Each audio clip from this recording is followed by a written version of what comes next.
Welcome back Hindi stories with मन्नत। हमारी आज की स्टोरी है एक झूठ। इस स्टोरी के फर्स्ट पार्ट में हमने देखा कि अजय को एक विदेश की कंपनी से कॉल आता है और उसे मैनेजिंग डायरेक्टर की पोस्ट के लिए ऑफर मिलता है। इस खुशी में अजय अपने घर पर एक वेलकम पार्टी रखता है, लेकिन तभी अजय को विदेश की कंपनी से दोबारा कॉल आता है और उसके बॉस कहते हैं तुम्हें मैनेजिंग डायरेक्टर की पोस्ट से हटाकर टीम का लीडर बनाया गया है। यह सुनकर अजय को शौक लगता है और वह फोन रख देता है। इसके आगे की स्टोरी हम पार्ट 2 में शुरू करते हैं। चलिए देखते हैं अजय की लाइफ में आगे क्या होता है। अजय मानो पूरी तरह टूट गया था। उसे समझ नहीं आ रहा था वो अब क्या करे। तभी वहां अजय की बीवी आती है और उसे खाना खाने के लिए कहती है। अजय बीवी को कहते हुए तुम सब खा लो, मैं बाद में खा लूंगा। अब उसकी बीवी को क्या पता अजय के दिल पर क्या बीत रही है। उसकी बीवी फिर कहने लगती है कि आज सब यहीं पर हैं, सब साथ में खाएंगे, चलो आप। अजय फिर मना कर देता है और कहता है उसे अर्जेंट ऑफिस जाना होगा, एक काम आ गया है उसका वहां, जो उसका करना जरूरी है। ये सुनकर अजय की बीवी पूछने लगती है आज सब घर पर हैं तो ऐसा कौन सा काम आ गया अचानक से। उसने कहा किसी को बताना नहीं, सब परेशान हो जाएंगे, तुम सबको खाना खिला दो, मैं काम खत्म करके आऊंगा तब खा लूंगा। यह कहकर अजय वहां से निकल जाता है अपनी गाड़ी की ओर। तभी अजय की बीवी कहती है मैं यहीं रुकी हुई हूँ, आप जल्दी से काम खत्म करके आना, तब हम साथ में खाएंगे। अजय उसे देख हाँ ठीक है, मैं जल्दी आऊंगा काम करके, ये कहकर चला जाता है। अजय वहां से निकलकर सीधा शराब की दुकान पर जाता है और बैठकर शराब पीने लगता है। और यहाँ घर में सभी लोग अपने अपने घर चले जाते हैं। तभी अजय की माँ अजय की बीवी को कहते हुए बहू तुम खाना खा लो, अजय ने खाना वहां खा लिया होगा, उसका इंतजार मत करो।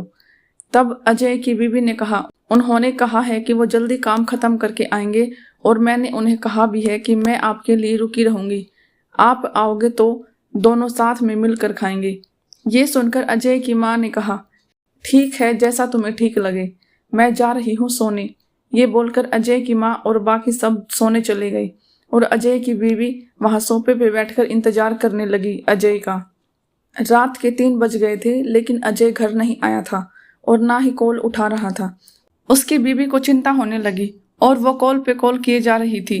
फिर कुछ देर बाद तक कोशिश करने के बाद भी कॉल नहीं उठाया तो उसने ऑफिस में कॉल किया, जहां उसे पता चला कि वो ऑफिस गया ही नहीं। ये सुनकर अजय की बीवी और परेशान होने लगी और वहां अजय शराब पिए जा रहा था। जब एक वेटर ने देखा कि वो लगातार कई घंटों से शराब पी रहा है तो उसने अपने मैनेजर को कहा। फिर मैनेजर ने अजय को सलाह दी सर आपने बहुत पी ली है और रात भी बहुत हो चुकी है, आपको अपने घर जाना चाहिए, आपके परिवार वाले इंतजार कर रहे होंगे। लेकिन अजय होश में ना होने के कारण वो कुछ नहीं सुन रहा था, बस पिए जा रहा था और कुछ देर बाद वो वहीं सो गया।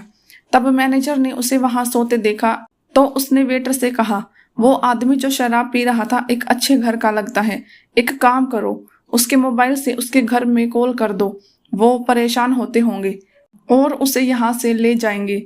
ये सुन वेटर ने अजय के पॉकेट से मोबाइल निकाला और जैसे ही स्क्रीन चालू किया तो देखा एक नंबर से 100 से अधिक कॉल आ चुके थे। ये देख वेटर ने उस नंबर पे कॉल लगा दिया और यहाँ अजय की बीवी मोबाइल की तरफ देख रही थी कि अब कॉल आएगा अजय का। तभी अजय का कॉल आता है और वो तुरंत उठाकर बिना कुछ सुने बोलने लगती है कहाँ हो आप, कैसे हो, इतनी देर से कॉल कर रही थी, उठा क्यों नहीं रहे थे। तभी वहां से आवाज आती है मैडम मैं वेटर बोल रहा हूँ, सर ने ज्यादा शराब पी ली थी इसलिए वो यहाँ सो गए हैं, आप आकर यहाँ से इन्हें ले जाइए। ये सुनकर अजय की बीवी को मानो झटका सा लग गया हो, वो समझ नहीं पा रही थी आखिर क्यों। अजय की बीवी ने पिताजी और अजय के बड़े भाई को जगाया और उन्हें सब कहा। ये सुन सब हैरान हो गए और उसके बड़े भाई उसे लेने चले गए। कुछ देर बाद अजय को लेकर घर आते हैं और उसे अपने कमरे में सुला देते हैं। लगभग सुबह हो गई थी। तभी अजय की माँ किचन जाती है सबके लिए चाय बनाने।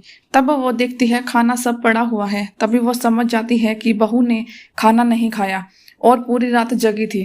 वह जल्दी से नाश्ता बनाकर उसके पास ले जाती है और कहती है, बहू तुमने पूरी रात कुछ नहीं खाया और पूरी रात बैठी थी, लो कुछ खा लो और थोड़ा आराम कर लो। ये सुन अजय की बीवी ने कहा, मुझे भूख नहीं है, आप सब खा लीजिए, और अजय की ओर देखने लगी। ये देख अजय की माँ वहां से चली गई।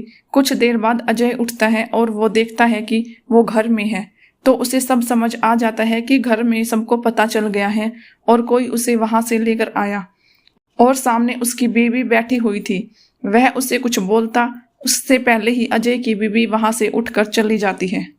स्टोरी के नेक्स्ट पार्ट में हम देखेंगे कि अजय का घर से झूठ बोलकर निकलना और फिर शराब की दुकान पर बैठकर शराब पीना, इस झूठ का अजय की लाइफ पर क्या असर पड़ा। अगर आपको यह स्टोरी अच्छी लगी तो इसे लाइक और शेयर जरूर करें। अगर आप चैनल पर नए हैं तो चैनल को सब्सक्राइब करना ना भूलें। Thank you very much.